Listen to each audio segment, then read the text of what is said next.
Olá, meninos e meninas! Tudo bem por aí? Por aqui está tudo muito bem! E aí, você já é inscrito no canal?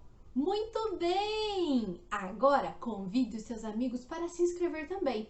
E você aí que está assistindo essa história e ainda não se inscreveu no canal, não perca mais tempo. Se inscreve agora mesmo para ser notificado sempre que tiver história nova no canal. E a história que eu preparei para contar para vocês hoje é A Lenda da Fogueira de São João. Há muito tempo atrás, num lugar bem distante daqui, viviam duas jovens.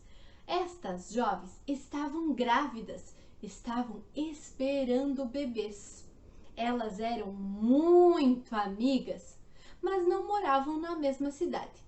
Sempre se empenhavam em uma visitar a outra, de tanto que se gostavam. Essas duas jovens se chamavam Maria e Isabel. Maria e Isabel sempre trocavam receitas, trocavam chás, trocavam várias dicas de donas de casa. Isabel estava esperando um bebê e ganharia o bebê antes do que Maria. Mas, como essa história é de muito tempo atrás, naquela época, não tinha telefone, não tinha internet. Elas estavam preocupadas como iam fazer para se comunicar, para que a Maria soubesse quando o bebê de Isabel ia nascer. Então, tiveram uma ideia. Isabel faria uma grande fogueira na noite em que o bebê nascesse. E aí Maria, lá da outra cidade, ia saber, ia poder vir visitá-lo e também ajudá-lo com o seu pequeno bebê. O tempo passou e elas continuaram se visitando. E o grande dia chegou. Era 24 de junho.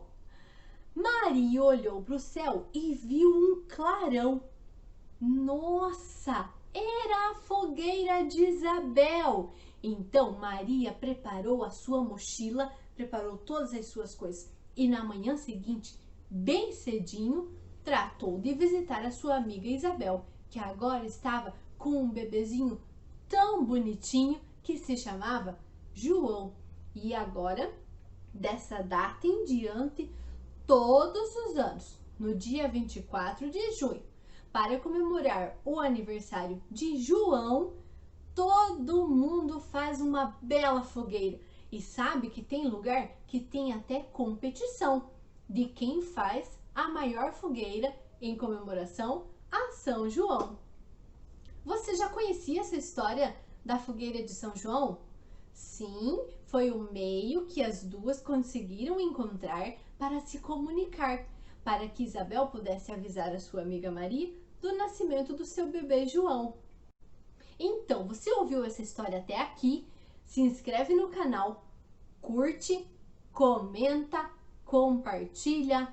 Vamos espalhar essa história para que todos saibam que hoje, no dia 24 de junho, dia de fazer fogueira e comemorar o aniversário de João. E aguarde que eu estou preparando muitas histórias divertidas para compartilhar com vocês, tá? E eu aguardo todos vocês e mais um monte de amigo que vocês vão chamar para participar comigo na próxima história, combinado? Beijos, tchau, até a próxima!